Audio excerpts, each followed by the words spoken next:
Welcome to this tutorial. In this tutorial, I'm going to show you how you can install the Python extensions for your VS Code in Windows 11.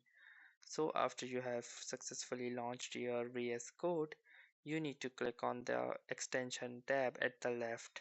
So here you can see that this is the extensions tab, or you can simply access it by hitting the Ctrl Shift and X key combinations.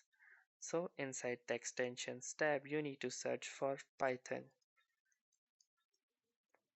Then just wait for the search to happen, and you need to install these two extensions. The first one is the Python extension and the other one is the Python debugger extension.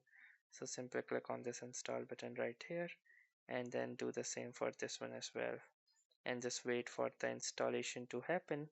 And once the installation is completed, it will show us that the installation has been successfully completed. And as here you can see that the installation has been successfully completed for our VS Code. So that's it for this video. I will see you in the next one. If you like this video, make sure to hit the like button as well, comment on this video, share it, and don't forget to subscribe to our channel. Thank you for watching and have a nice day.